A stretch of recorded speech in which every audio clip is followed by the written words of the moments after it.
Hello. Hello. Hi, Stephen. How Hi, are you? Phil. You hear me Good. okay, You're yeah? up late.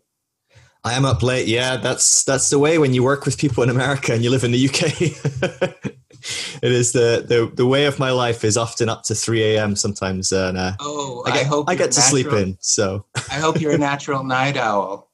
I used, growing up as a teenager, I was up all night and early 20s up all night, and then I switched and I became a real morning person. And the last few years, I've kind of shifted back. I lived in America for a while, and when I moved back to the UK, most of my audience, most of the people I work with, about 60, 70% are in America. The people I work with are generally people that are coming out of quite toxic kind of religious kind of backgrounds.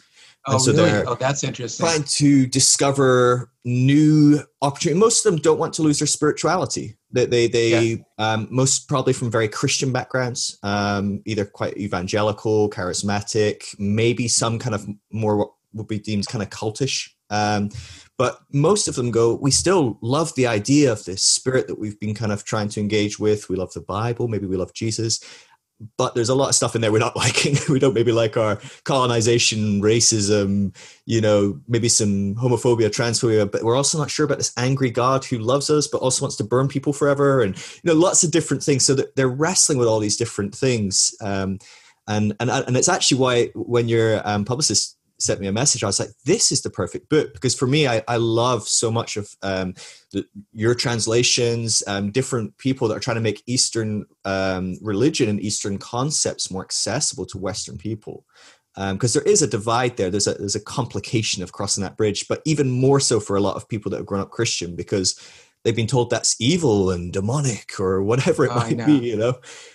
So It's, it's a beautiful potential kind of transition opportunity for people to engage I with something. can't tell you how many hundreds of letters I got when my book, The Gospel According to Jesus, came out from people who were Right. struggling in just that way.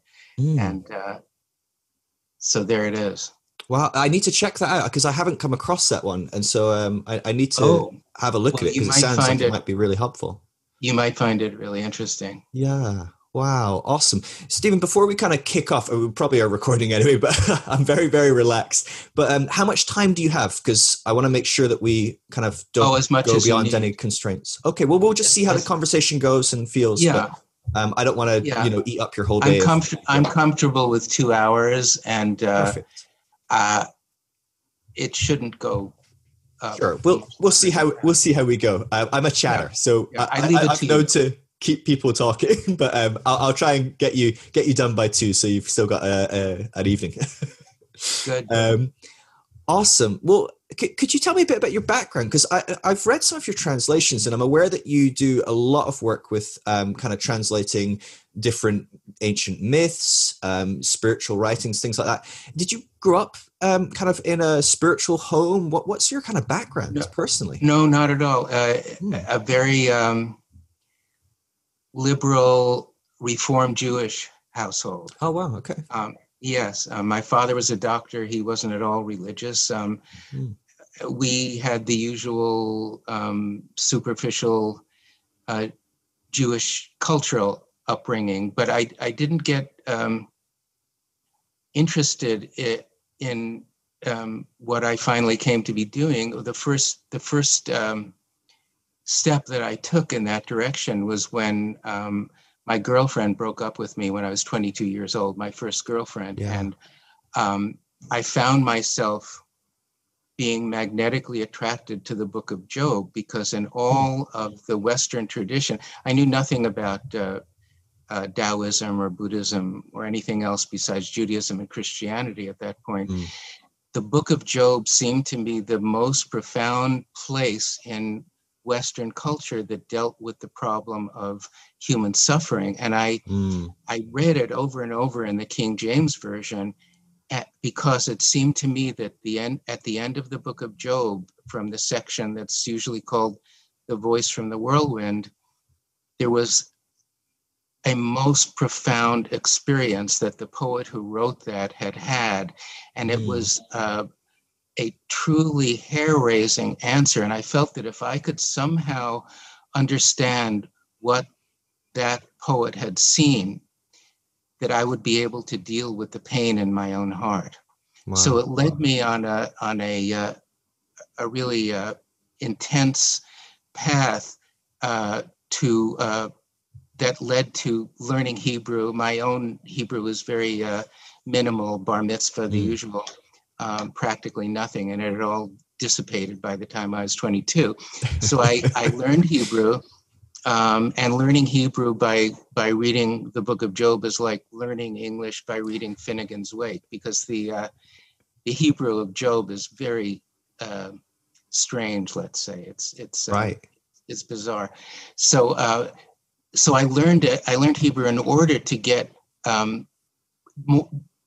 deeper into what I had intuited, and it took me a year, and then I realized I would have to learn textual scholarship because the book is in a good deal of disrepair, and then I realized I'd have to learn a bit of ancient Semitic comparative philology. One thing led to another. It was You really went deep here. This was one hell of a breakup. Yeah, when I met my girlfriend 18 years later for the first time, I told her what I had gone through, and she was appalled. But I told her that really it was my opening into everything valuable in my life. So she had really been what the Buddhists call a bodhisattva to me. In other words, an angel of grace, because that suffering had opened up into everything that later was an experience of grace for me. So at any rate, just to conclude this part of the story very briefly, I kept working at it, and I in order to get closer to it, I thought it would be a good idea to translate it. Now, the Book of Job is written in Hebrew verse, and it had never been translated into verse in a Western language. So I thought I would try to recreate this incredibly powerful energy of the original into something that reproduced the energy in English, a 3-beat line in English. So that kept me busy for a few years. But then I woke up one morning about 6 years into the process, and I realized that I wasn't going to get the understanding from words on a page, no matter how profound or magnificent. And it just seemed to me, I had a very strong realization that if I was going to get that understanding at all, I would have to meet it in the flesh. So I was about to buy a ticket to India. I started to learn Hindi. I thought I would go to India and try to find an enlightened master. And before I could get there, a friend of mine said, "Why don't you go to Providence, Rhode Island? There's a Zen master there. I think you should meet him." And I did go. I looked into his eyes. It was an incredible experience. They were shining with a joy that I had never seen before.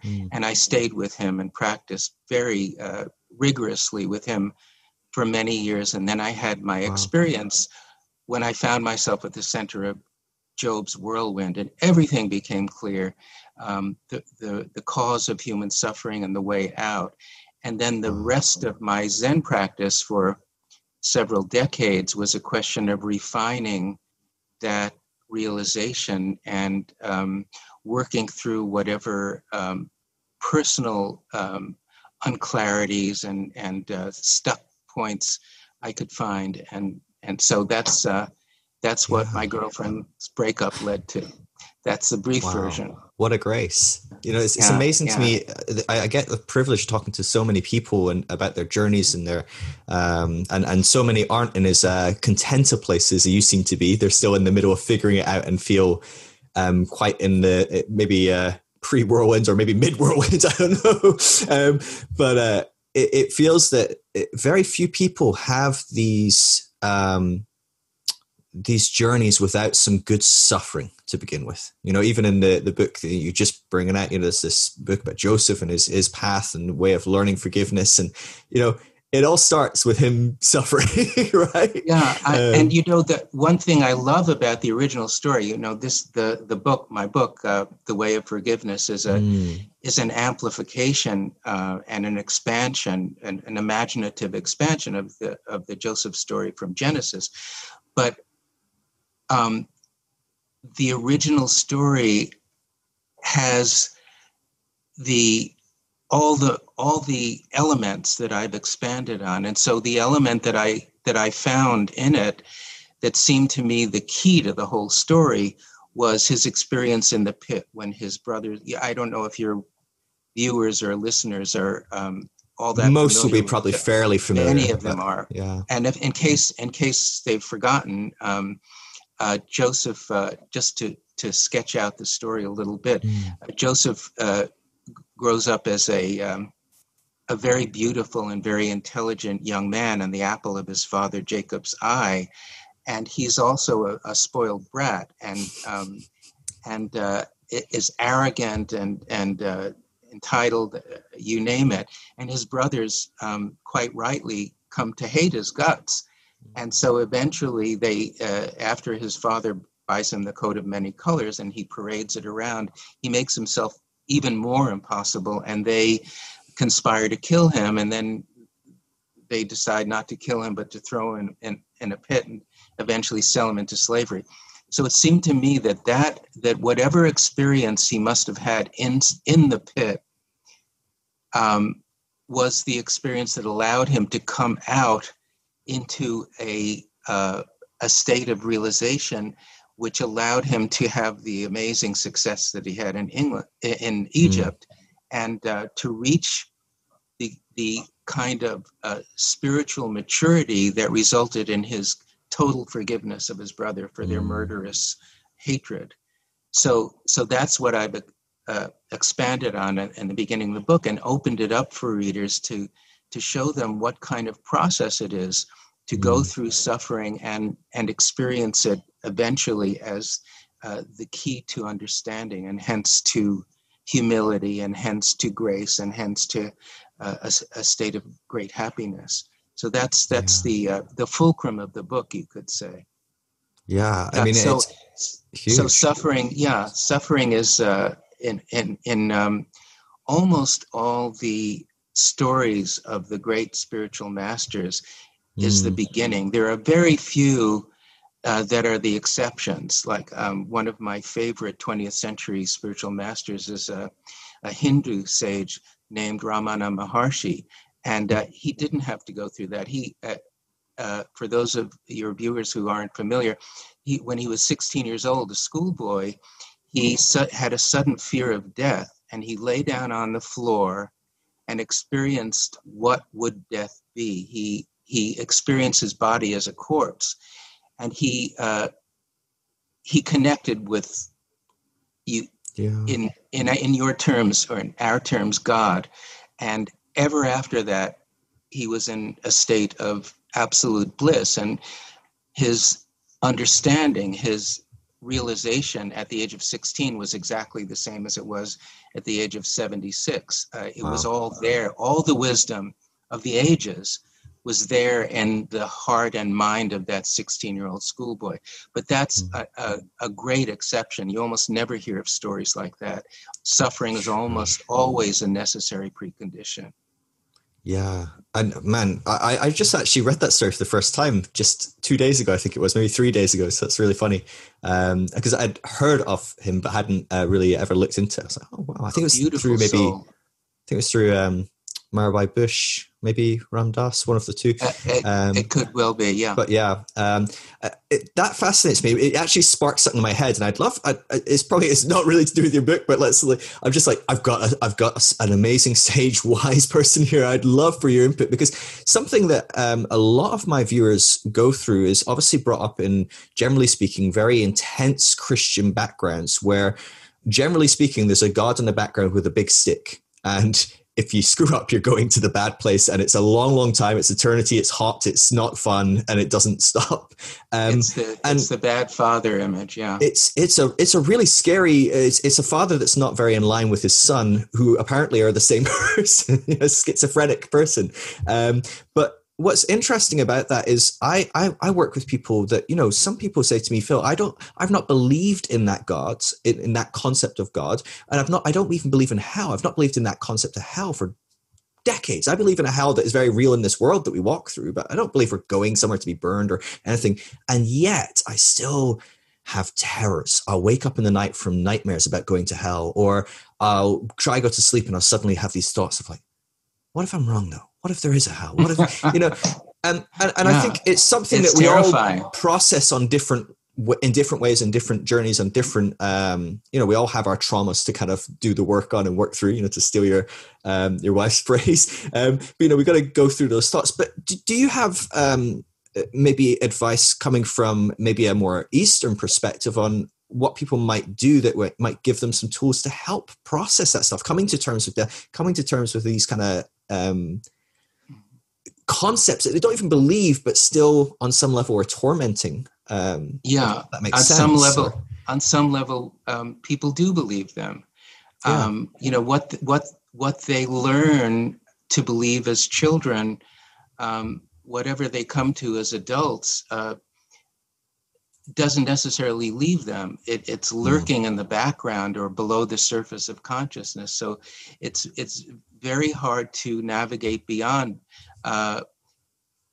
Intellectually, actually, it's impossible to get completely beyond. So you have these scraps of terror that come up all the time. And, I know that these things can be dealt with through an intensive meditation practice, like the one that I went through for many years, many hours a day, but that's not something that most people have the time for. Sure, yeah, you've got wife and kids and even the interest in. And, yeah. So you mentioned my wife's process called The Work. Bryon Katie is the name of my wife. A blessed soul, if there ever was one. Yeah, and if people have not come across that name, they should definitely acquaint themselves. It's phenomenal stuff. The first book of hers, which is the textbook for The Work, is called Loving What Is. So I highly recommend that, even more than my own books, because this is the handbook for the way out of suffering. And what her work allows people to do is to question every belief that they have, not necessarily a huge religious belief, but it can be a belief about your husband, your wife, your boss, a politician, the way the world is. Like my wife doesn't listen to me. That's a huge belief, and that can be on a par with there is such a thing as hell for some people. Absolutely. So the point is, anything that you believe that causes stress, you identify, and then you write down. She has what she calls the Judge Your Neighbor worksheet. It's available free of charge at thework.com. So you fill out this Judge Your Neighbor worksheet, and you judge your husband or your neighbor or God or the world, etc. And then you subject each statement that you've written, each belief that you have that's causing you stress, you put that up against the 4 questions of the work. And the 4 questions are, is it true? The second question is, can I absolutely know that it's true? It's a very profound question. The third is, how do I react? What happens when I believe that thought? And when you're answering that question, you trace the physical sensations that the thought causes, the emotions that it causes, the way that you treat the person that you've been judging when you believe that about him or her, et cetera, et cetera. So it's a kind of schooling in the cause and effect of thoughts and beliefs. And then the 4th question is, who would I be without that thought? And then you take the thought and you turn it around. You find opposites. It's a way of experiencing the opposite of what you have believed maybe for your whole life. And it allows you to realize that the opposite might be just as true, or perhaps even truer, as the original thought that you've been believing. So it's a very powerful and extremely simple method of disentangling the beliefs that are causing you so much misery, or even doesn't have to be so much misery. It could be even slight upset or annoyance. And the end result is a clear mind and a clear heart and a return to your original nature, which is basically heaven. In other words, a return to the Garden of Eden, where you haven't eaten any of the tree of the knowledge of good and evil. You've eaten the fruit of the tree of wisdom, which is the tree of life. And it really works. People who are interested in what I just said are invited to tune into her. She has a webcast every day from Monday to Thursday. It's called At Home with Bryon Katie, 9 to 10 o'clock Pacific time. So if your viewers find this interesting, they might well tune into her. Cool. I'll make sure some links are in the show note for sure. Oh, good. I'll make sure people have links to those things. But I mean, me and my wife find that work so helpful. And I was actually talking to her the other day because I was talking about the book that you've just, this book that we're discussing, that we one day will get around to discussing. Keep going off on these rabbit trails. But and I was just saying to her, I was like, for me, I've kind of followed Bryon Katie for about, couple of years. I've been reading stuff and trying to do the work and finding it remarkably helpful. My wife has found it extraordinarily helpful, and we'll frequently say to each other, can you absolutely know that's true? Just you make a statement or something and you're like, can we know that's true?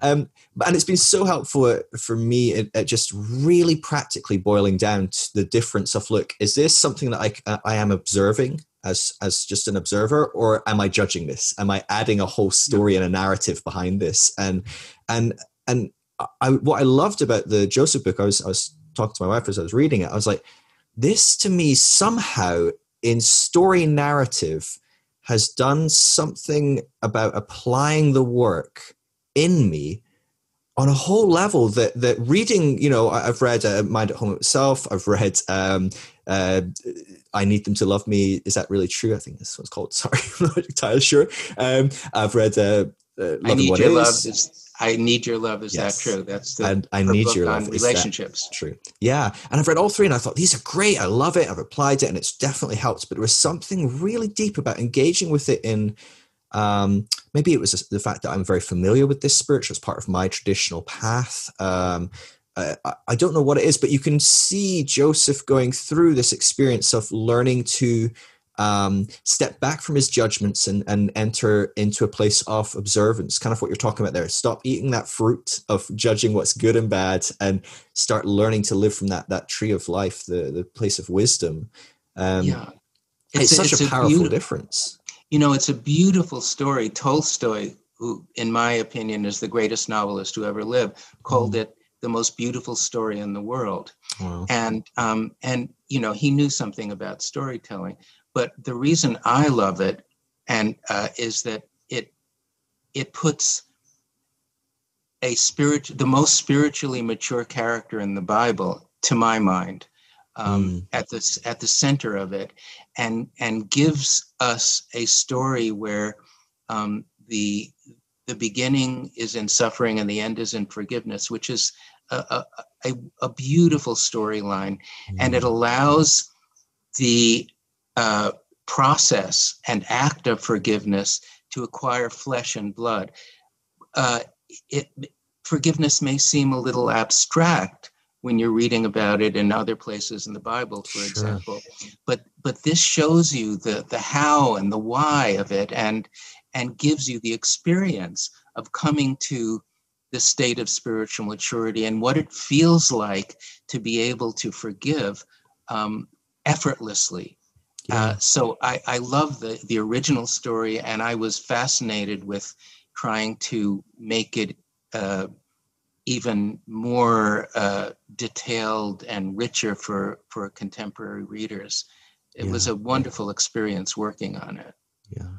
It feels to me, I grew up in the church. My dad was a pastor. I've done my years. I've put in my hours, and I was taught about forgiveness all the time, but it was never really taught as a practice. You were never giving an underlying kind of work to process through to come to forgiveness. And on some level, Joseph comes to a place in the story of having a way of approaching things that he doesn't even need to forgive. You talk about this a little bit in the book. Yeah, yeah.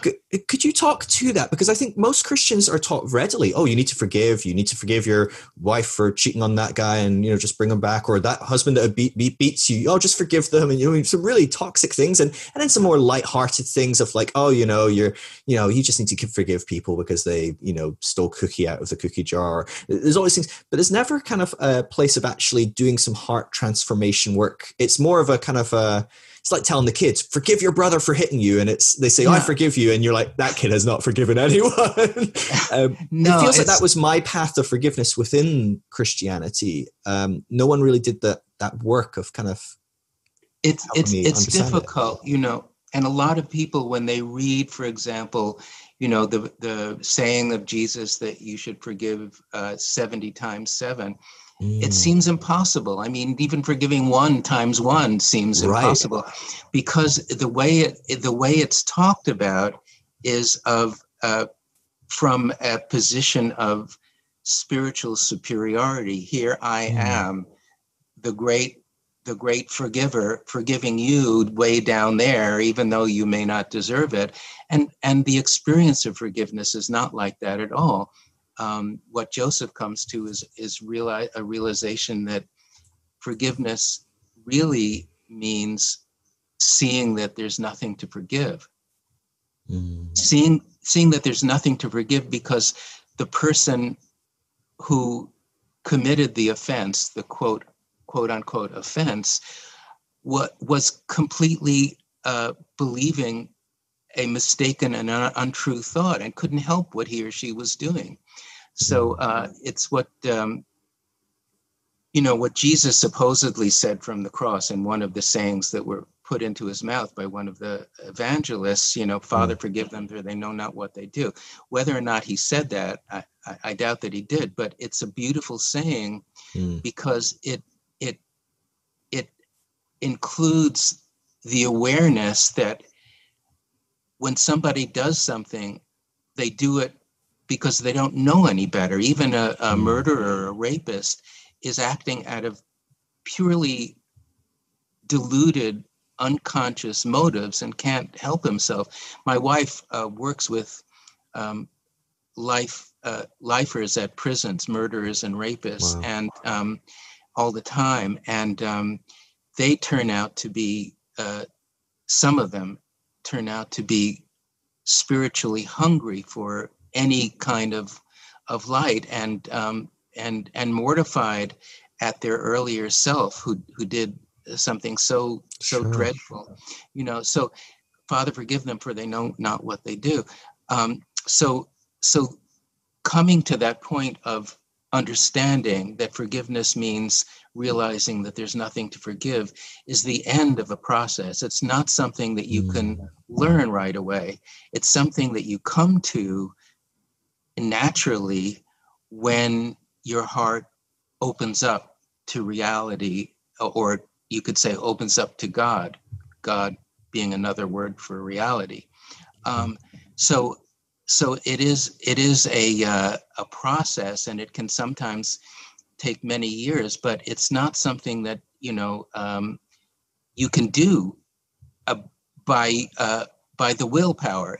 So the saying, when it's misunderstood, 70 times forgive them 70 times 7, it creates all sorts of guilt and self-beating up, et cetera, because it's impossible to follow Jesus's words there if you're understanding them in a certain way. But in a different way, they may be a pointer towards something real and true and beautiful.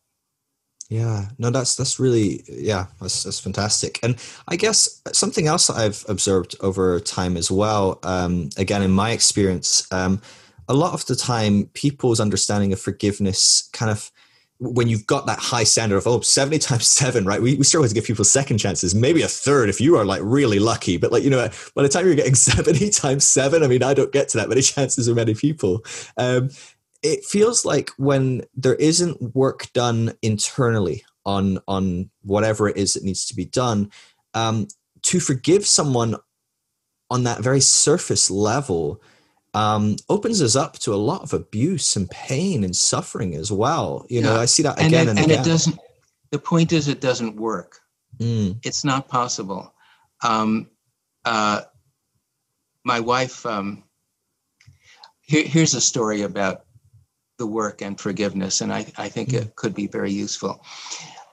We know somebody who spent his whole 20s and 30s believing the thought, my mother ruined my life.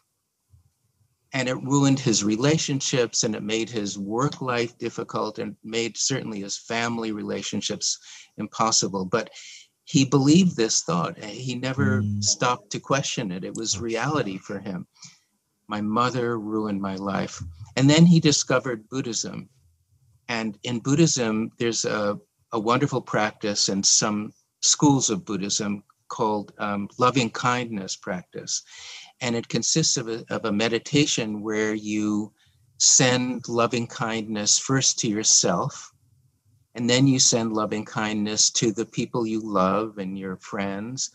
And then you send it to neutral people, people you meet in the street maybe, or read about, etc. And then you send it to people that you dislike. Then you send it to people that you hate.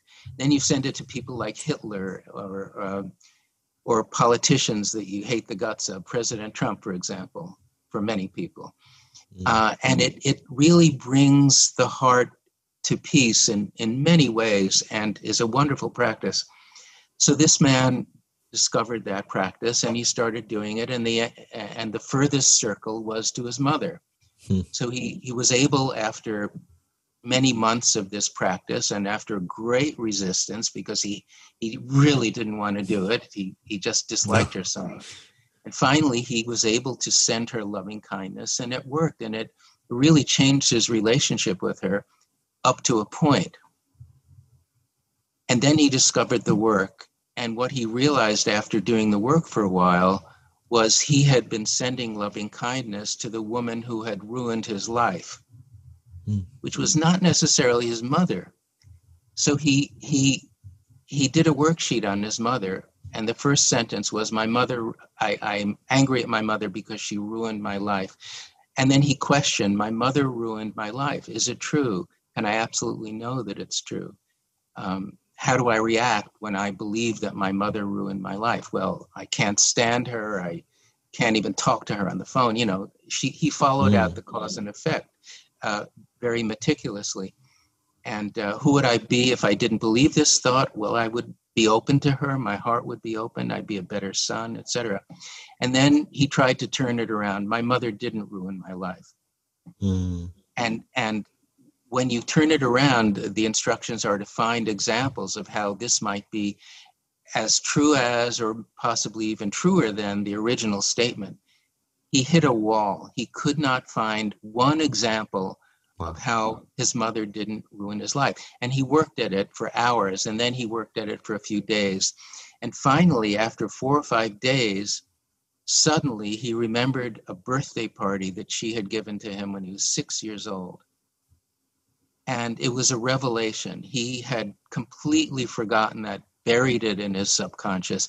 When he found one example, he was able to find a second example, and then a third example, and a fourth example. It opened up the whole subject. He found his heart overflowing with love for his mother, and it transformed his relationship. So the point is that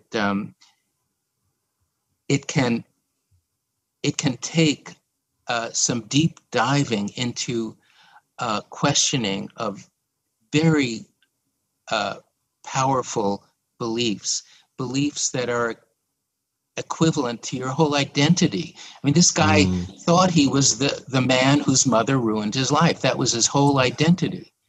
And to question that belief took amazing courage and patience and, strength of character. But it changed his life forever. So this is one example of how questioning can lead to the kind of opening up of the heart that forgiveness requires.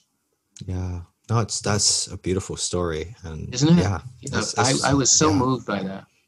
Yeah. And we've all, I don't know, maybe you haven't, but I know I have, and I know my wife has, I know many other people that have worked on the work. We all hit those roadblocks with something and we just go, nope, that person is irredeemable, or that situation is just, nope, there is nothing that is possible that I can find redeeming about that, or whatever it is. And it is a beautiful thing to be able to. It takes a lot of humility, and you may come up with a thought, a belief that seems just too embedded for you to even touch, like the belief in hell, for one example. And you don't need to do those beliefs at the beginning. You can put them off, until you're ready for them, and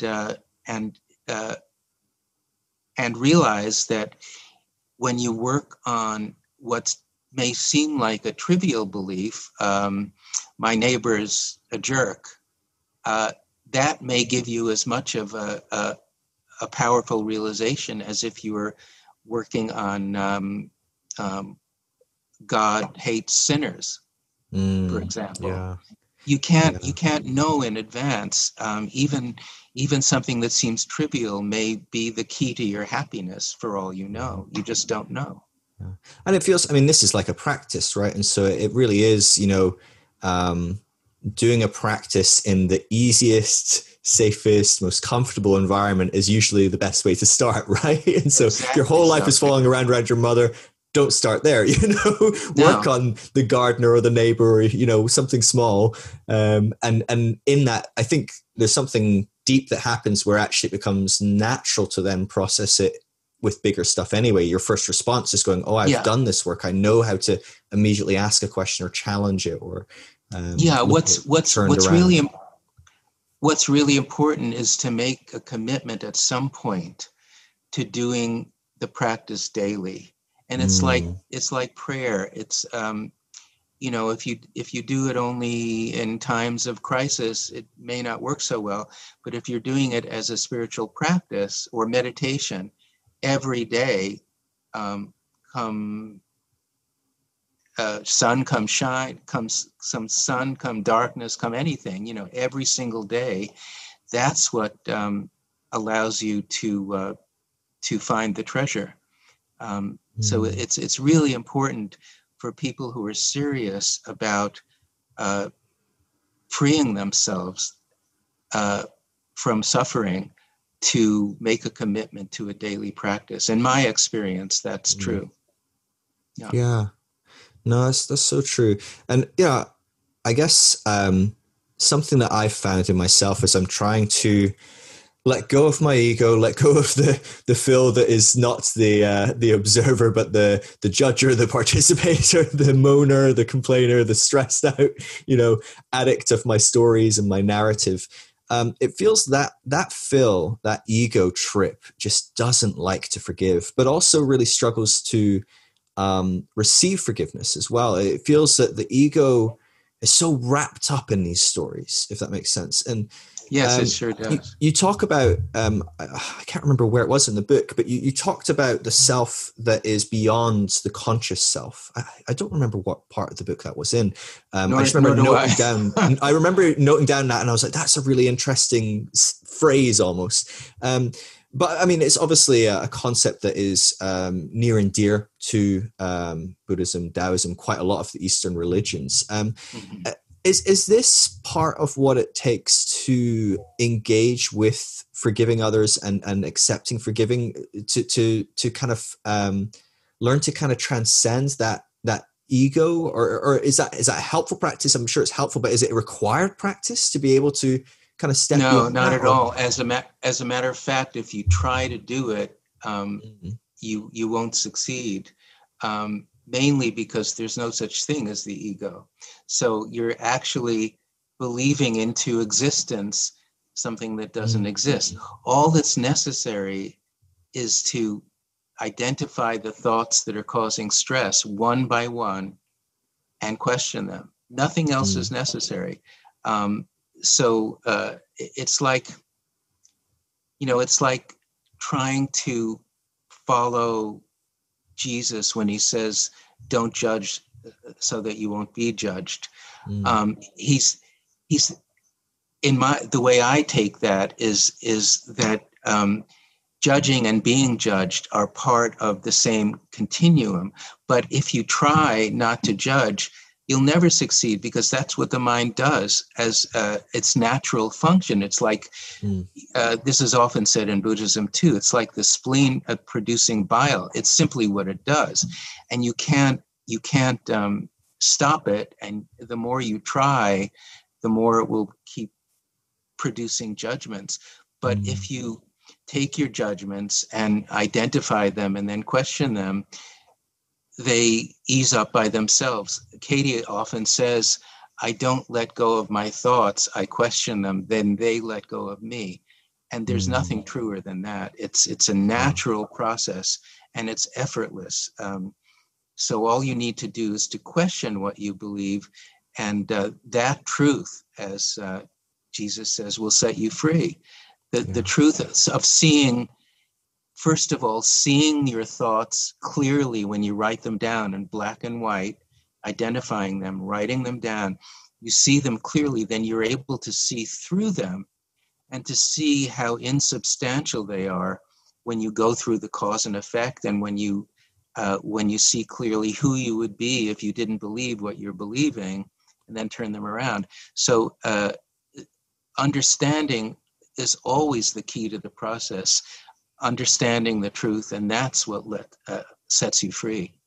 Yeah. Wow. Yeah, I think that's so beautiful. If there's one verse in the gospel that I would recommend that people hold in their minds and hearts and work with and deepen, it's that the truth will set you free. And nobody else's truth. It's not Jesus's truth. It's not the Bible's truth. It's your truth, because nobody else's truth can set you free. It's when you absolutely see with crystal clear vision in your blood, in your bones, that something isn't true. That's when you're set free. Like, my mother ruined my life. That's not true. And I can feel that with all of myself. And then next time I talk to my mother on the phone, she's a new person, a new human being that I've never met before. Yeah. It's miraculous. Yeah. When I talk about this, I often use an example. When I was a younger teenager, I was so obsessed with the senior pastor loving me. I wanted him to be like, look at this amazing, good, godly person. Oh, what a wonderful, it was just such an ego trip of like, please, please, please love me, love me. It's a scared child that wanted attention or whatever it was. But I remember one day he came into the service and he was walking down the aisle. And I said, "Oh, hi, how you doing, Pastor?" And he looked at me and then he just kept walking. And I remember immediately just thinking, what a dick, like this guy, look at me. I'm always being nice. I'm being kind to this guy, saying hello, and he just ignores me. And I remember he got up and he gave a message. I think it was about loving, and whatever. And I was like, this guy's talking about loving. He just ignored me. And I didn't even hear what he was saying. I was just so consumed with this thing. And I was like, I'm done with this guy. Like, what is he? It's really funny. It's such a small thing, but it got me. It just grabbed me. And I remember after the service, so we're talking probably about an hour after, I'm talking to some people afterwards, and I feel a tap on my shoulder. I turn around and it's the pastor, and he says, "Phil," he says, "I'm so sorry." He says, "I was up all night because someone in the church, their mother had died, and I was in the hospital with them all night, and I was praying with them and just comforting them." He says, "I got home at 5:30. He says, "I had 2 hours sleep, got up, rushed a sermon prep, came in the door, and I heard you say hello." And he's like, "But it was only about 10 minutes into the worship session that I suddenly realized we're all singing, and I'm like, oh, Phil said hello, and I didn't even acknowledge it. And he says, I just wanted to say I'm really sorry.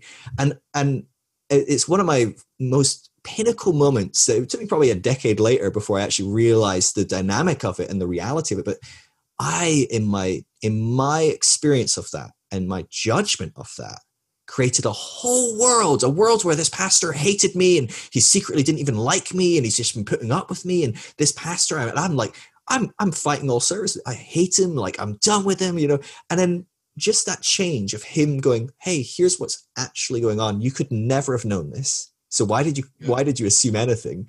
I'm suddenly like, oh, this guy's the greatest thing ever again. And I love him and he loves me. And, we're back into, and I still went on my trip trying to like get him to love me still, probably for another, 2 or 3 years. But gosh, our brain, the way we create these worlds to suffer in. No, we don't live in reality. We live in our stories of reality. And that's a beautiful example of how that works. Yeah. I guess one of the things that, and this might be the Christian upbringing, I've probably spent the last 5 or 6 years really looking at Eastern religion. I love it. I find it so fascinating. I find it just resonates with me on a very deep level. And I feel maybe in the last 6 months or a year, I've found the space and maybe something has clicked and changed where I've actually gone into it as well. It's not just something I've studied, but it's something I'm like, oh, I'm starting to embody some of this. But I think something that held me back a lot was I didn't want to become this robot, passionless, Zen, like you think of the guru sitting on a mountain for 40 years, and it's like, wow, that sounds like perfect nirvana peace. But also I kind of like, the extremes and the passion of life and the day to day, all the experience. And I think for me, I had a very warped perspective of what was required to go into this practice, to let go of your expectations. The reality is, if you have an expectation, that's the fruit of what really causes suffering, these kind of desires. And you go, well, yeah, but I kind of like desiring stuff. I like an expectation. I like some of those components. And I guess, do you have thoughts on people that are kind of wrestling with those components of, is there a way to engage with, Zen, with Taoism, with these kind of practices that isn't, sitting in an aesthetic room on a hardwood floor with nothing in the room, kind of just, auming or whatever the picture is that a lot of Westerners that maybe haven't experienced this, is there, because that is also a way of people doing it, right? There are people that go after that and try and aesthetically kind of, there are, and it's really a misunderstanding of what detachment is. I mean, in my experience, detachment isn't something that's passionless and cold-blooded. It simply means seeing through your own stories. So you don't get caught in your stories and beliefs about the world. You're living in reality rather than what you think about reality. So, by trial and error in my own many years of Zen practice, I had to, I was lucky in the first place because the Zen master that I was living and studying with for many years, whom I loved very dearly, was a really juicy guy, very full of passion of all sorts, but also had a clear mind. And my wife, if you've ever seen her do any of her videos, which are all over YouTube, is as juicy as you can get. The opposite. You'd be hard pressed to say there was nothing there, no passion. And it's just the heart. The heart is so full and so overflowing with love. That's an example of detachment, in the sense that there's nothing in between her and our original nature. There's simply the heart alive and able to love everything and everybody. So that's the end result. It's not some desiccated, ice-blooded human being who doesn't care about anything. There's which reminds me of the line from T.S. Eliot's Ash Wednesday, wonderful line that I discovered in my 20s, teach us to care and not to care. Some of us need to learn how not to care in a loving way, as well as to care in a loving way. They're opposite sides of the same coin. So no, I would be concerned, as you are concerned, about any tradition or practice that resulted in a lack of caring, a lack of heart. That's not my experience of Zen training, or of the Tao Te Ching, for example, which is one of the books that I've translated and is very dear to my heart.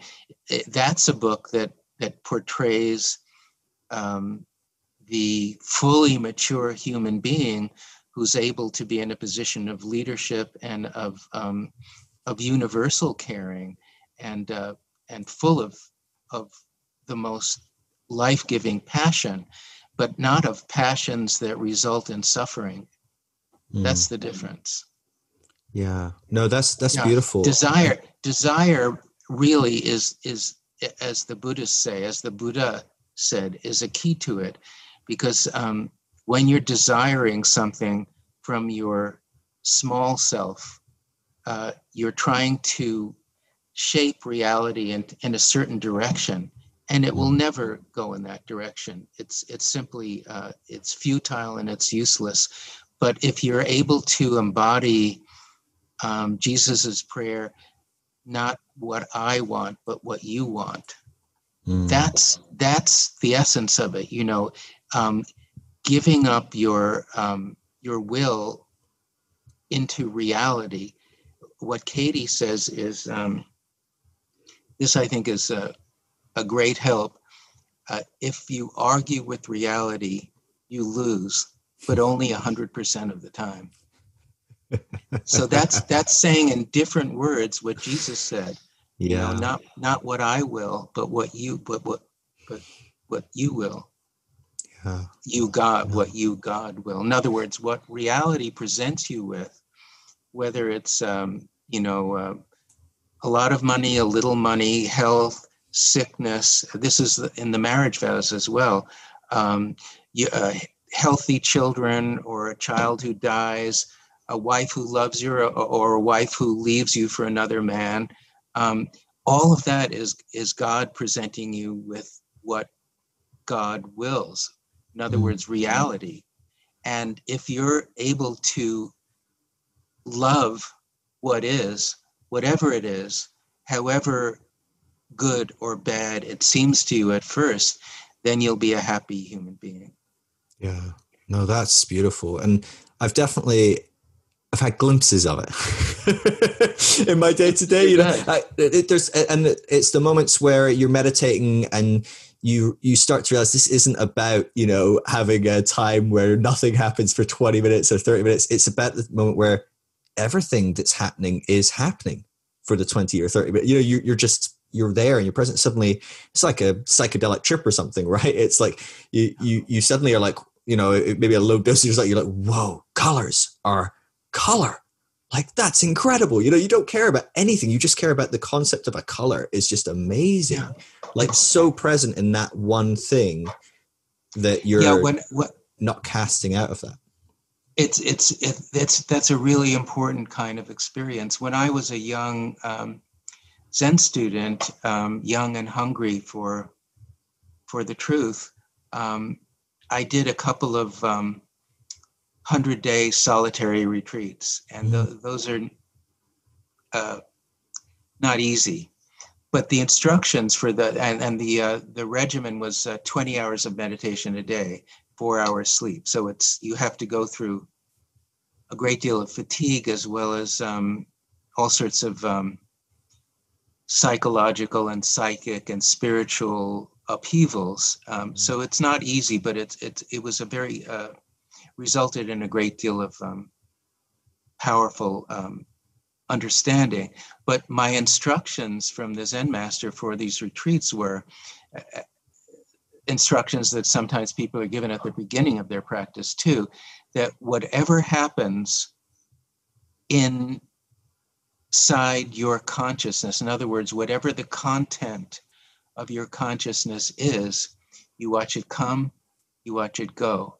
So that intense pain in your knees, for example, is equal to an ecstatic religious experience, a vision of the Blessed Virgin, or the Buddha of universal compassion, or a memory of something your mother said to you when you were 4 years old that you didn't like too much, or a feeling of stomach upset, et cetera, et cetera.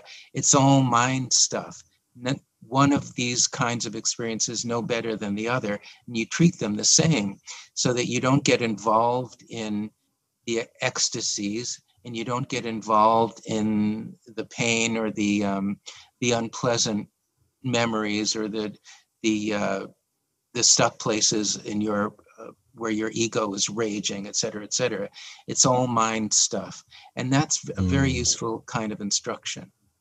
Yeah, that's actually helped me a lot with. So I suffer from chronic pain. I've had chronic pain in my hands and my wrists for about 10 years, and it's not linked to a physical injury anymore. Whatever was there is healed, and so my brain has, the wires have crossed, and they've learned to be in pain when I use my hands in certain ways, and meditative practice of just observing the pain. When I can do it, it's very, what's really hard to do when you're meditating and when you're in pain, meditating, it's the last thing you want to do. You just want to, be grumpy, or, I can't think straight, or whatever. But when I am able to go, okay, Phil, but this helps. And so just to calm myself, to sit and just to picture my pain, follow it, observe it. What shape is it? How does it feel? What color is that pain in my body? It's actually not just all of my hand. It's actually that finger, and it moves. Interesting. And just observing it. It's amazing how suddenly you're like, this isn't actually painful. This is interesting. And nothing's changed. Isn't that it's incredible. Fabulous? Yeah. It's a really beautiful thing. And how much more we can do that in how many other ways. It's really profound how that works. I guess yes, it is. You mentioned at one point in the book, you talked about Joseph learns not to think himself into a future. And I guess, is this kind of, in a lot of ways, what we're talking about? To think yourself into a future, you suddenly have to give a narrative to what is presently, to kind of give it a trajectory almost. Exactly. This will become this. Exactly so. It's always the story of a future. And since we can never know the future, it's always an untrue story of the future. So, the more we learn through a practice of meditation or prayer or doing the work, the more we realize that there's nothing real ever but what's happening right now, that there's no such thing as the past except an imagined past, and there's no such thing except an imagined future. It helps us, that realization, it helps us to bring our mind back to what is actually reality. And reality is always in the present. And as Katie says, not even that, because now is always gone by the time we realize the now. Right. So, you're basically, it's a practice of the practice of inquiry is a practice of cutting the ground away from your feet. So everything you stand on or try to stand on, you can't. And there's nothing left eventually but the truth. But what is? And not even that.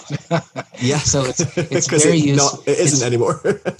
Very useful. I mean, even the thoughts that are beautiful, that don't cause stress, you can question and work your way beyond even those thoughts. So, one of the sentences I have in the book is about Abraham realizing that faith is the realization that what we can't know is wiser than all our knowing. And that can be very scary at the beginning, but it's the essence of spiritual practice, to my mind. It feels like this. I know. I don't know if you're familiar with Richard Rohr. He's a Franciscan monk or friar. I'm not sure which priest. I have a One of the friend who above. likes him. I haven't read him Okay. myself. He has a book called Falling Upwards, where he kind of paints a trajectory of life in two kind of stages. And you have the stage where you're building your life, you're building the ego, you're building a story and a narrative. And then usually at some point, something shifts, something happens, some great suffering. And suddenly you're in this second stage of life where everything's coming apart. You're slowly realizing all your stories are not true. Your ego maybe isn't as whatever you thought it was. And you're trying to navigate that, whatever that looks like. And I guess, gosh, I just completely lost my train of thought as to why I brought that up. But I guess my point is do we have to go through an accumulation of knowledge? Is that something that you think we have to go through as people? We have to go through a stage of, acquiring knowledge and developing an ego, building stories, building narratives for that to come away. What I guess I'm wondering is for people that are raising kids and things, like how do you teach kids this practice? Is this something kids can learn, or do they need to kind of build something to unbuild or learn something to unlearn, the wisdom of knowing what you don't know? I'm always intrigued by that, especially you look at the psychological development of children. It's fascinating. Yeah, I don't really know. I know that that's what usually happens. I also know that there are very young children who are now practicing the work, even 5 or 6 year olds, and certainly high school kids. And there are teachers in public schools who are using it. And I think there'll be a different kind of child who grows up with this kind of education. So, I mean, how amazing to have a young child question difficult thoughts. I mean, can you imagine what you or I would have been like if we had learned that at such an early age? Game changing. Game changing. Yeah. So no, absolutely. I don't think it's necessary to have to stumble into the kind of ridiculous delusions that we learned as when we were growing up. Yeah. No, me and my wife don't have kids yet, but that is on the cards at some point. And we were talking about it just even this week. We were like, gosh, just thinking about our stuff that we're working through with our parents, our school life, our church things, whatever we had to go through that we're now kind of tearing apart and going, oh, actually, is that true? Like, how am I allowing that to still affect us? I'm just going, gosh, even if that has to happen, but it can be nipped at the bud 10 minutes in rather than 10 years in, that's got to be a good thing, It's a very good thing. Has Katie put together? I know that you work very closely with Katie in putting together her books. Have you guys done something for kids, that kind of age bracket? Is there like a kids book or something? That would be amazing. In my mind, I'm like, wow, that's awesome. Actually, yes, there is a book for kids, for really young kids, like 4 or 5, maybe even 3. It is called Tiger, Tiger, Is It True? Oh, okay. And it's a story about a little tiger who undergoes a disappointment, and a wise turtle, I think it is, comes and teaches him how to question his thoughts. And we've heard dozens and dozens of stories from parents who read this book to their little kids, and kids love it and learn from it too. So it's unsophisticated, but it's enough of a story to really have an effect on very young children. Yeah, I'll tell you, Stephen, that's what I need. I need the unsophisticated. That's the one that gets me the most. I should have started with Tiger, Tiger. What was I thinking? Tiger. You found your book. That's me. There I got my daily practice. I'd probably actually get a book finished as well. There you go. To get through books. And I've got to say, that's one thing I loved about your book. It was so easy to, it was because it's such a beautiful narrative. It's a great story. I think you did a wonderful job fleshing out this amazing story. There's so many components of that. Maybe your listeners, I shouldn't say listeners, your viewers would be interested in hearing a couple of chapters. That's what I was going to say. Would you mind reading some? I know that you mentioned. Oh, I'd love to. Like to. Yeah, I'd love to. Please. And I'd love to read the passage. There are 3 short chapters when he's thrown into the pit by his brothers, and where he comes to this life-changing realization. Shall I do that? Please do. Yeah, that sounds wonderful. Yes. So I'm going to put on my reading glasses. Excellent. And you can't do it from memory? You know, I have the experience when I write a book, I really let go of it because I'm on to the next one. Yeah. And then when I reread it like a year later or 2 years later, it's completely new to me. And it's as if someone else has written it. Yeah, and this is good. I like this guy. I know. I stop and think, oh my gosh, who wrote this? And then I realize it was me. But it really wasn't me because I'm somebody different. So it's a nice experience. That's beautiful. So this chapter is called In the Pit. At first, he was too sore and frightened to move. He kept drifting in and out of consciousness, and he lost track of time. Was it only for hours that he had been lying here on the cold stone slab, or had it been for days? He heard some animal groaning, and he was frightened again. Then he realized that the animal was him. As the pain subsided a bit, he was able to think. Why had his brothers done this to him? How could they be so cruel? How could they not see who he was, the chosen one, the salvation of them all? He felt sad, angry, and bewildered. Nothing made sense. Then, in the midst of his confusion, a glimmer of insight. Something he had done had so deeply offended his brothers that they wanted to kill him. Was it something, or was it everything, his whole way of being? Across the endless shivering hours, he could see himself from the outside as the pampered favorite who sits at the right hand of the Father, expecting the whole world to come worship at his feet. He was appalled. His heart ached at the arrogance of it and at his foolish sense of entitlement. He realized that he was entitled to nothing, not even his own life.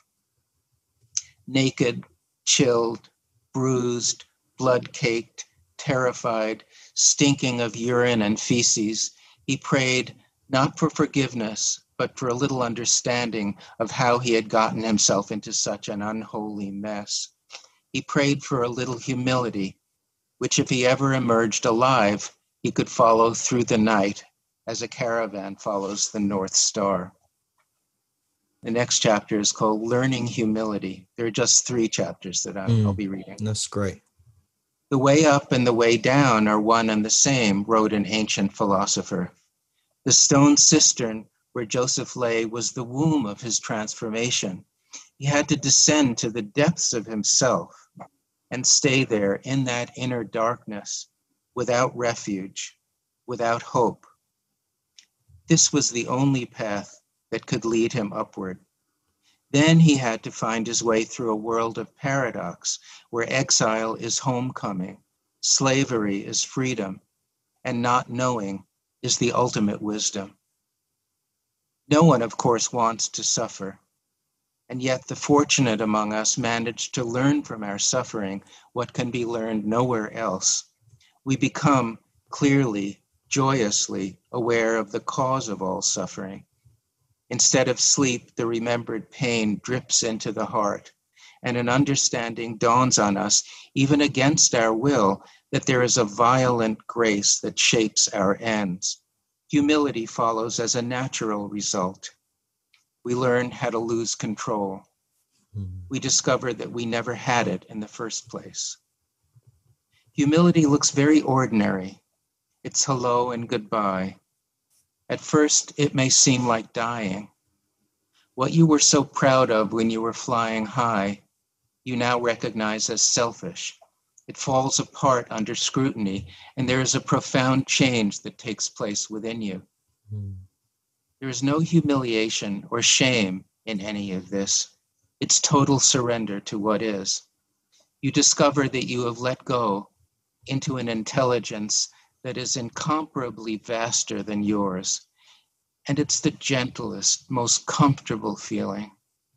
You stand in what's left of you, and you die to self, and you keep on dying. It's like a tree that lets go of its leaves. That beautiful clothing has fallen away, and the tree just stands there in the cold of winter, totally exposed, totally surrendered. And there's one more called A Gradual Letting Go. For a day and a night, for days and nights it seemed, as he drifted in and out of consciousness, Joseph lay in the pit, struggling with the realization that had dawned on him. The cold, filth, and physical pain were negligible in comparison with the moral pain he was feeling. Memories of his arrogance and unkindness toward his brothers flickered through his mind and made him heartsick. He was deeply ashamed of himself. It felt as if he had become Adam in the story his father had told him so many times, and had eaten the fruit of the tree of the knowledge of good and evil. And it was a good thing, because suddenly his eyes were opened, and he knew that he was naked before God, before himself, stripped of all defense and justification. How could he have been so self-absorbed, such a sleepwalker? And where had his sense of chosenness led him, but to this great sadness, which sat on his heart now, like the weight of the sorry world? He needed to make amends to his brother, that was clear. But how? An apology seemed like a poor kind of restitution. Besides, they would be too enraged to listen. They would see it as an attempt to talk his way out of danger. Anyway, the point was moot. He might be left to die here. He might be dragged out and beaten to death. The shame burned inside him. Forgive me, he prayed, not to God, but to his brothers, though he knew this was absurd. There was no way out. There were no solutions. There was nothing to do, nothing to pray, but may your will be done. He found himself sitting up now, with his back against one of the pit's stone walls. Overhead, the stars looked on in their frigid brilliance. May your will be done. But there was something very odd about the prayer. Wasn't it too an act of arrogance? Who was he to be telling God what should or shouldn't happen? Of course God's will would be done. How could it not? Everything that happened was God's will, or else it wouldn't have happened. You would have to be very dull indeed if you didn't realize that. Had his brothers acted against God's will? It was insane even to think it. So strange as it sounded, it was God who had thrown him into this pit. It was God who would let him live now or die. His brothers ultimately had nothing to do with it. They were just God's instruments. And he himself, think what he might, do what he might, could do nothing but God's will. Not I, but you, he thought. Not what I want, but what you want. I am not doing any of this, nor are my brothers. Whatever we think we are doing, we are all doing what is best in your sight. We are all doing your will, dear Lord, because we are all the work of your hands. This conclusion was not reasoned out. It came to him in a flash. It was not an idea. It was a certainty. All the shame and sorrow he had been feeling began to dissipate, as if the sun were beginning to shine out from behind a layer of impenetrable fog. Even more, he began to be aware of, could it be, a sense of elation rising in his chest. Was life really this simple? Could what had happened actually be something good? What he had been struggling against was now letting go of him, or he of it. He had been trying to fight against the current of reality, and now he was riding it, his mind a sleek skiff in the onrushing river, letting it take him wherever it wished. The direction didn't matter. His life didn't matter. All that mattered was the letting go. Mm. So beautiful. Thank you so much. Oh, you're welcome. I just love it's a whole level that we don't tend to engage with. Those of us that are familiar with these stories, we've read the stories probably countless times. Even as young kids, the story probably got read to us. We maybe even acted them out on a stage somewhere at some point as a kid, or, you know, but we just, to dive into that pit with Joseph and go, what was it like to be in a pit for a while? As you know, you just mentioned even like filth and all this stuff. I mean, you just don't think, gosh, like, yeah, that sounds like a humbling process. Yes, that sounds like everything being stripped away completely from you, you know, lying there naked and just utterly not knowing if you're going to live, you know, just profoundly terrifying in a lot of ways. And yeah, wow. So something you know, the wonderful thing about the Genesis stories, they were told by very great storytellers or written by very great writers. And one characteristic is that they are extremely compressed, so that one sentence can contain a chapter in a modern novel, for example. There's so much that's implicit in these stories. And that's why later on, many centuries later, they gave birth to what the Jewish tradition calls the art of midrash. Midrash is a word for creative elaboration. So the ancient rabbis, when they were meditating on these stories and praying about them and finding difficulties and wondering why the storyteller said this or that and how could this contradiction be there, etc. It was a process of inhabiting the story over a lifetime, or certainly over weeks, months, and years, and really walking around with the story, living and breathing inside you. It's not just kind of reading it and in church for 10 minutes or something like that. It's letting yourself become the story, become the character, and relating every detail to your own life, trying to find an incident, a relationship, an experience in your life that is something like what the experience must have been like for Joseph in the pit.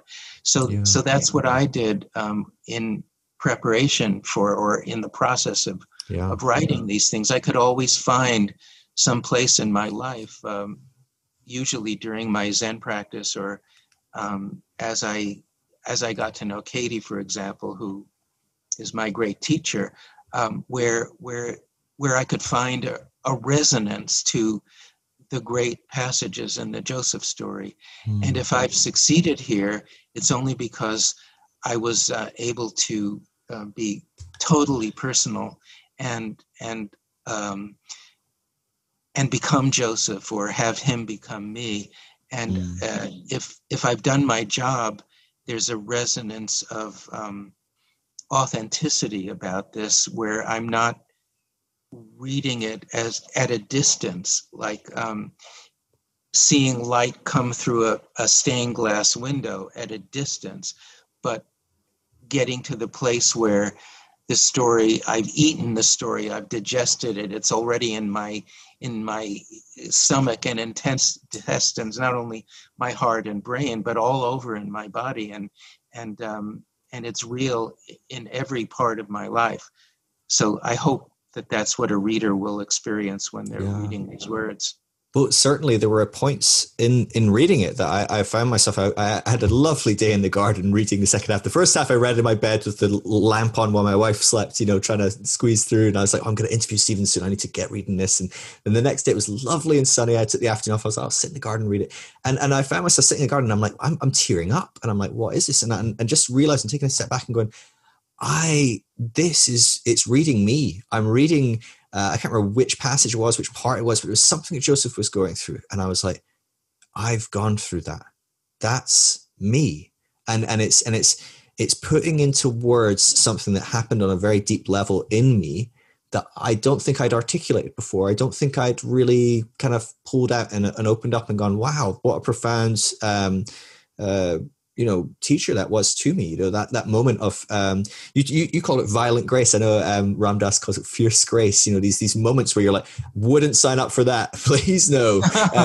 But in fact, I remember it was through. I had a very tame divorce, to be honest with you. It was very lovely and wonderful and amicable, and it was and it's one of the greatest and most beautiful moments in my life. I look back on, and I'm so pleased and I'm so happy and I'm so thankful, because it's a better situation for me, and I really hope it's a better situation for the other party. We're not connected anymore, but my God, was that not a fun process? No one likes to, like nobody maybe you would look back at your first breakup, and it just read me. It was profound.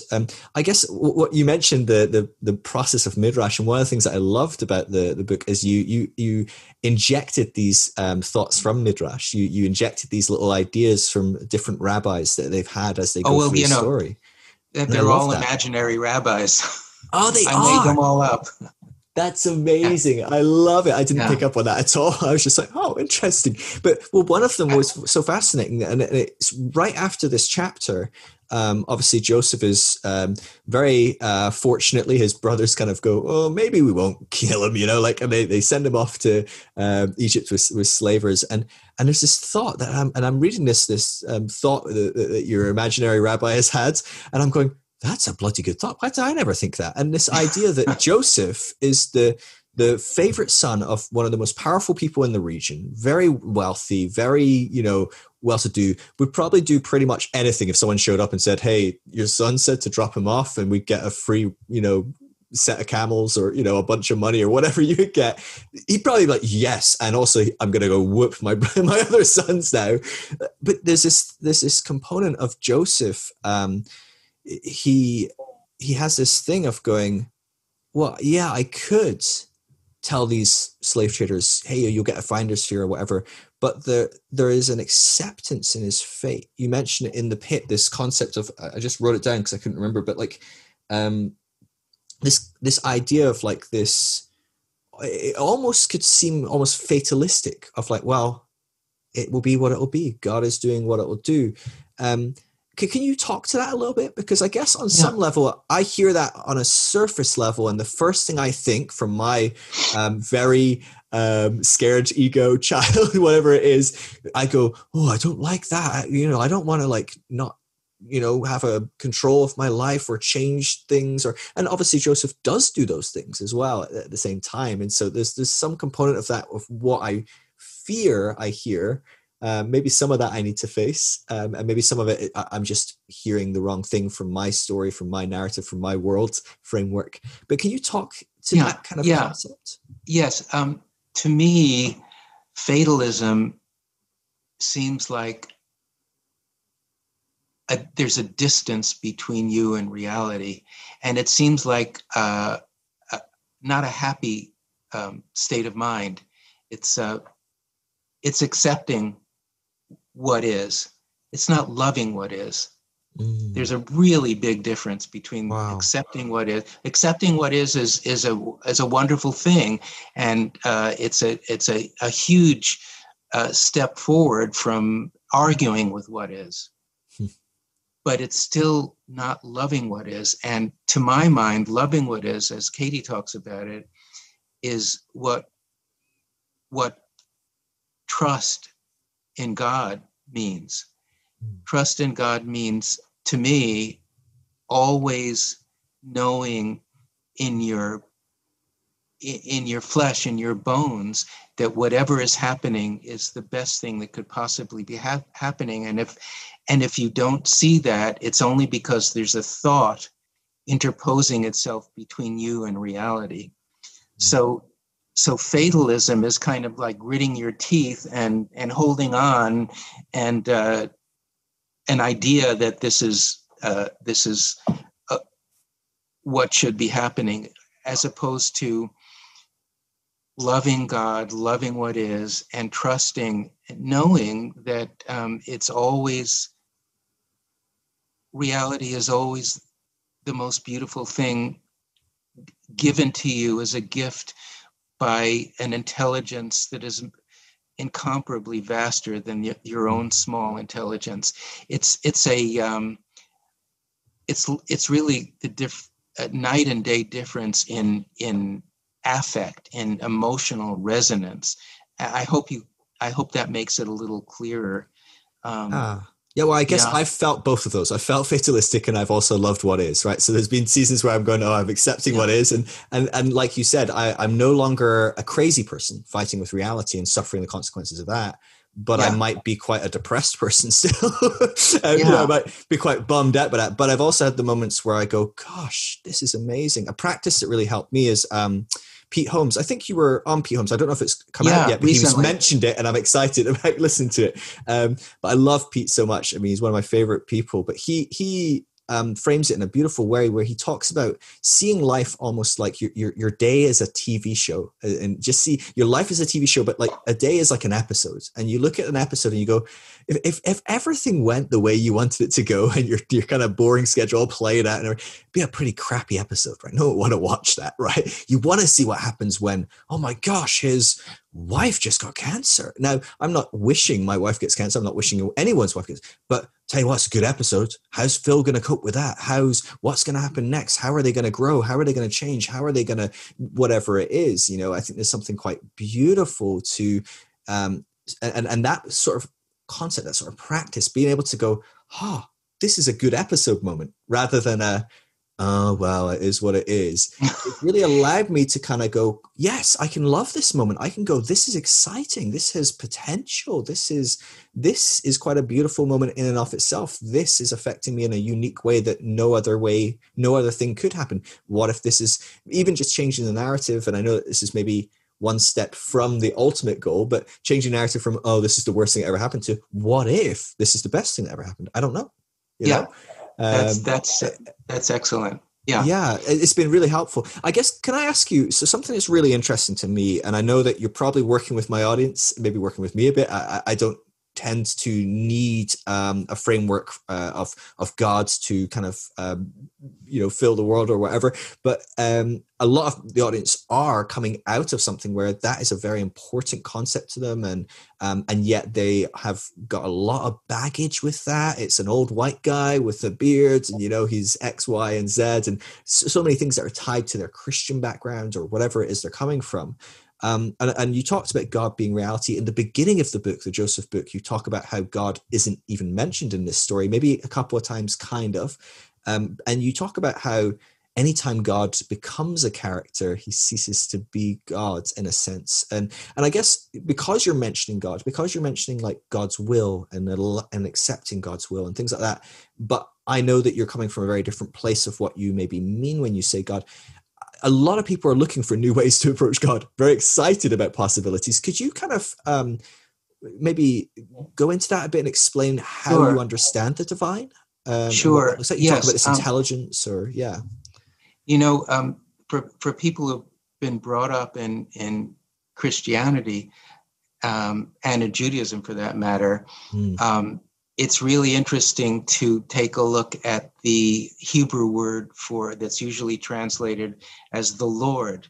It in the Hebrew, it really means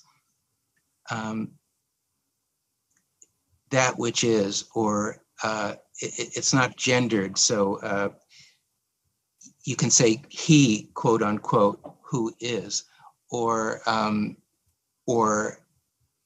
being, or what is. So loving God is equivalent to loving what is. If you substitute, for people who are unclear about God and want something that will be more useful to negotiate, I think substituting the word reality every time the word God appears can be very helpful.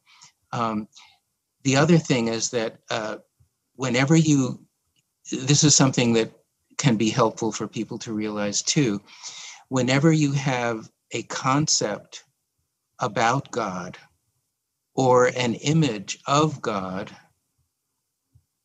in Jewish terms, it's an idol. So you're breaking the first commandment, thou shalt have no other gods before me. And other gods are usually the destructive ones are concepts, so that even a benign seeming concept like like God is all powerful or God is all loving, can be an idol.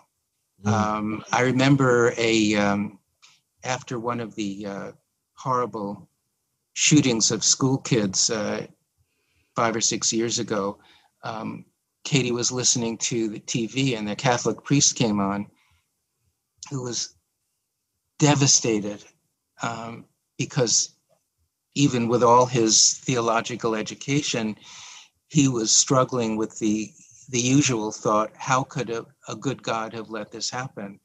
And the concept that, that was causing so much misery in this poor man's mind was that God is all powerful and God is good. And there can be no reconciliation between those two concepts. So if you learn how to move aside from any concept, even the most beautiful concept, or even the most beautiful image of God, or Jesus as the Son of God, or as the incarnation of everything that's most beautiful about humanity. All of that, if you step aside from that and learn how to move into the pure nothingness of the divinity, that can be a great help. Realizing that any idea, any thought that you have about God is a breaking of the first commandment, because the real God can't be thought. He can only be loved. In the words of you must know the wonderful Christian meditation manual, The Cloud of Unknowing. I've heard of it. Yeah. It's an English book that was written, I think, in the 14th century by an anonymous English, probably priest. And it's a fabulously beautiful and helpful spiritual practice where he teaches you to put a cloud in between everything that you think or think you know about God and God himself, quote unquote, himself, and learn to move beyond anything that you can think about God.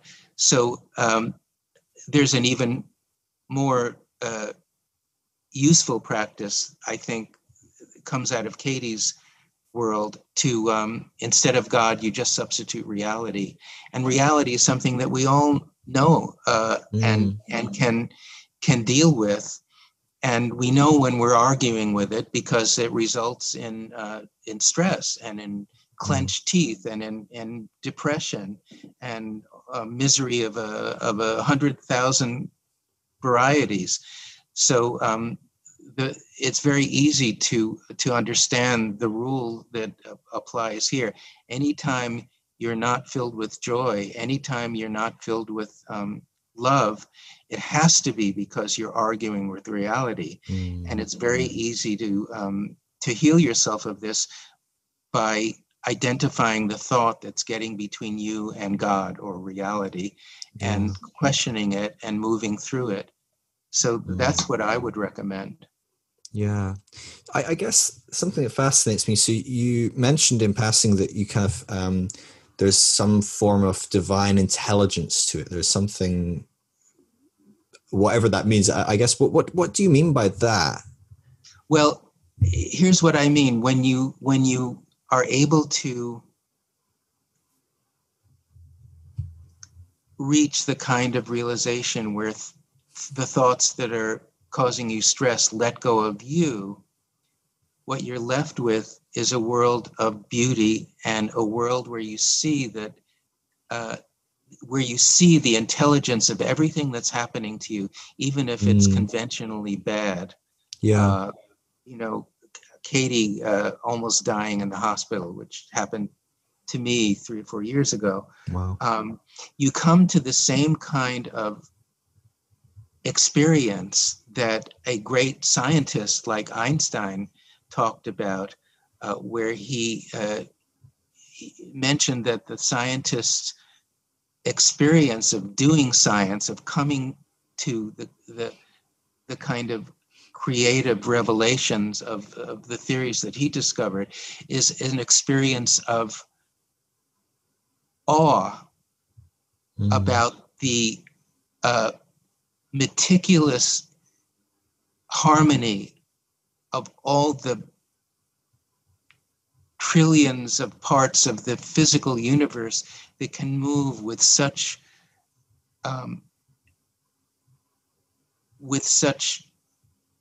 universal beauty, and they're indicative of an intelligence that's as I said, incomparably vaster than even an Einstein's brain. That's the way he talked about his own experience of religious awe.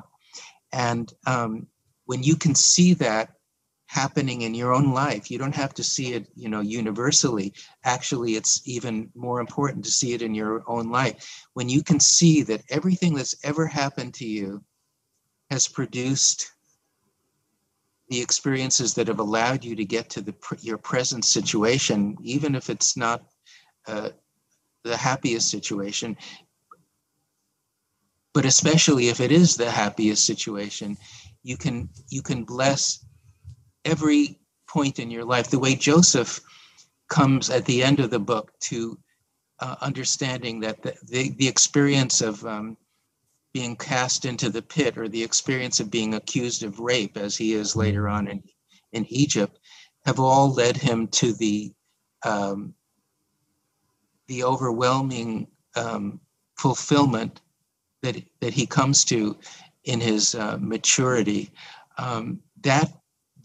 That is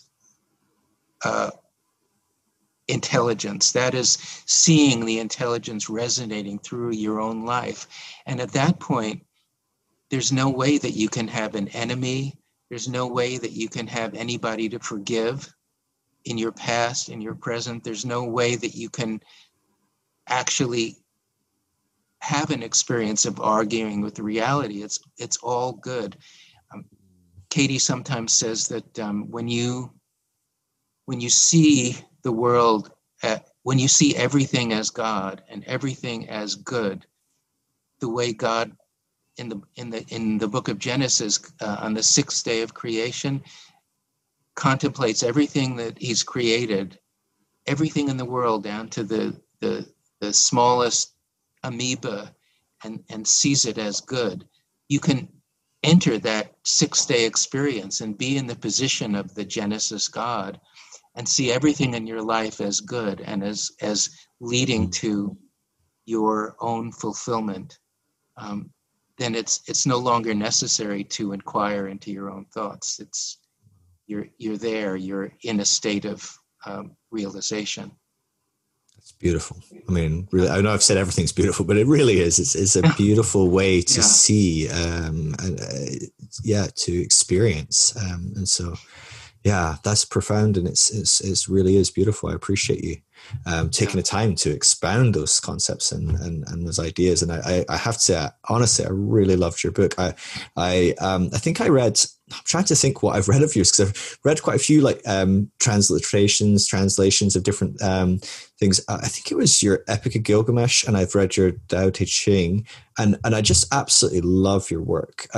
What is it? So we should probably wrap up, because you were talking about Christians, and for open-minded Christians or Christians who are struggling with some of what Jesus said. They might be interested in the book that I don't know. That's right. The Gospel of Jesus, right?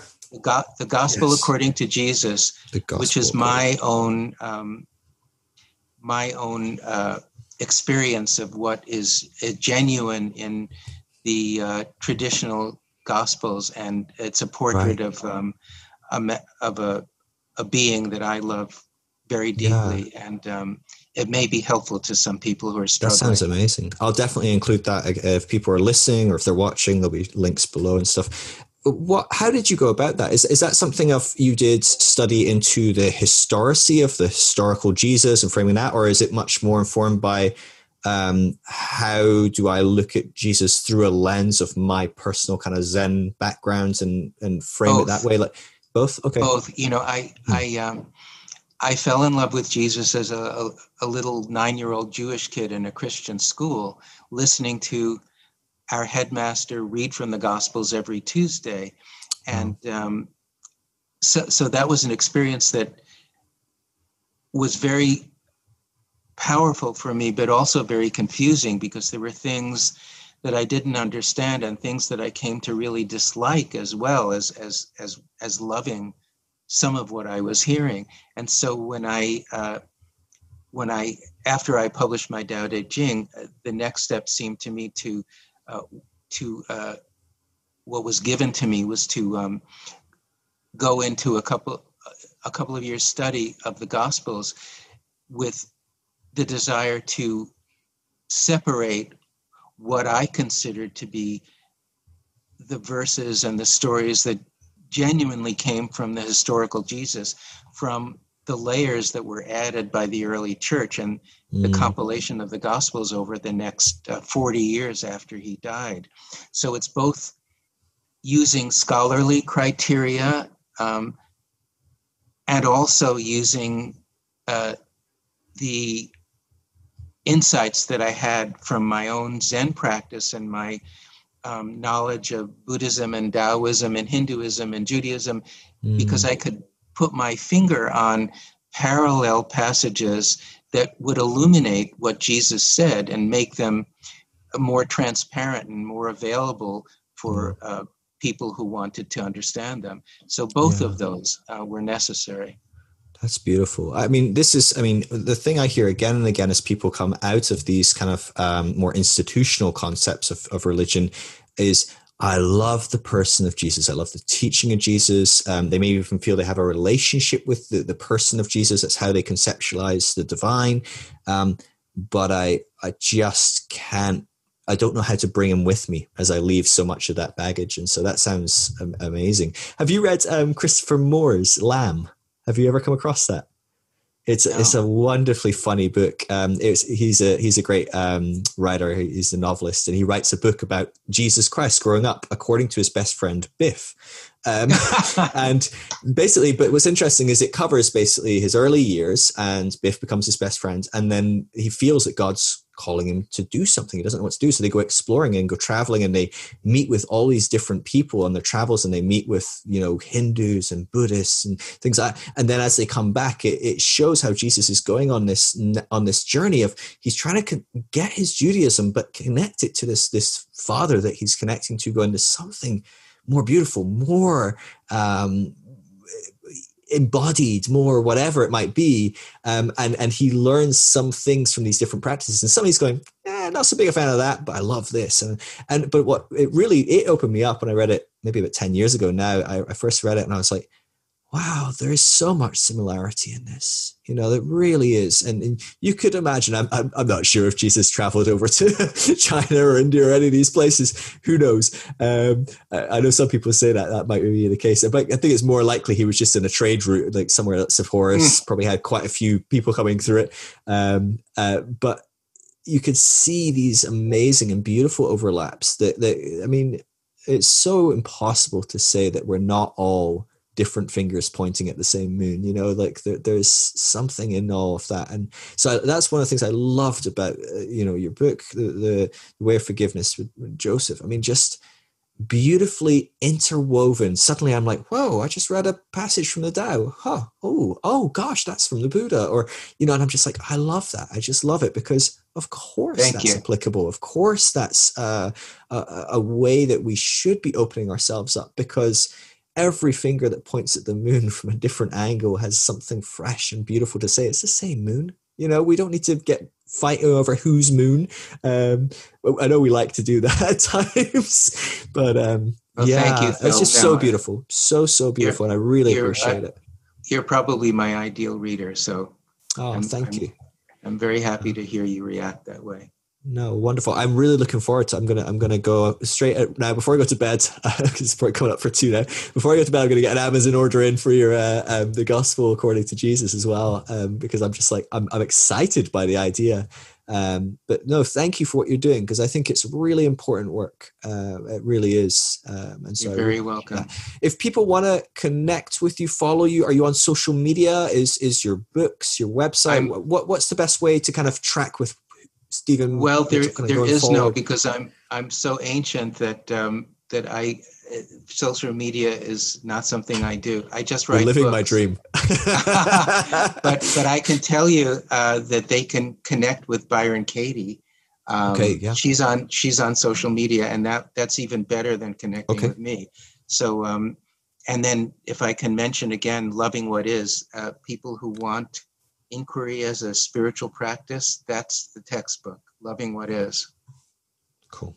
I will definitely include some links on that. Katie's website is thework.com, and that will show people exactly how to do inquiry, and will take people to her daily webcast too, which is wonderful and extremely I wasn't helpful. aware she was doing those. Has she been doing those for a long time? No, ever since COVID-19. And I've seen hundreds and thousands of emails from people who saying what a blessing COVID-19 is in this aspect, that it's bringing us Katie every day for an hour. Wow, I've been missing out. I need to get on it. I think my wife would quite like that as well. What's 9? Did you say 9 a.m.? 9 a.m. Pacific time. Wonderful. 5 p.m.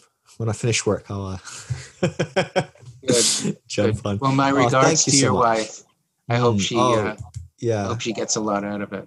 Yeah, no, she honestly would want to give you and Katie the biggest hug and thank you. Honestly, it's been such a liberation for us both. And so thank you. Yeah, please pass on my love to Katie. I will pass it on. She's been such a blessing to us and will continue to be, I'm sure. But so have you as well. I really appreciate it. Yeah, thank you so much for inviting me. Of course. It was a pleasure. Wonderful. Well, I hope you do well. I hope you enjoy all that is ahead of you. What, are you working on a new project? We can be keeping an eye out for? I have 3 finished projects. The next one that's coming out with St. Martin's is a book called The First Christmas. It's my midrash, my imaginative expansion of the nativity story. Wow. So that's the next one out. Oh, wonderful. Well, maybe that's another conversation to be had in the future. I look forward to it. Wonderful. Well, Stephen, thank you so much. I appreciate you taking time. I know it's not normal for podcasts to run a couple of hours. And so I always appreciate people that are willing to take a couple of hours to really dive in and kind of explore these in a bit more depth. And my pleasure. It's been very, very helpful. So we covered a lot of ground. We did. I really appreciate it. You did a wonderful job. And again, thank you so much for all that you're doing. It is making a great difference. I have no doubt. You're very welcome.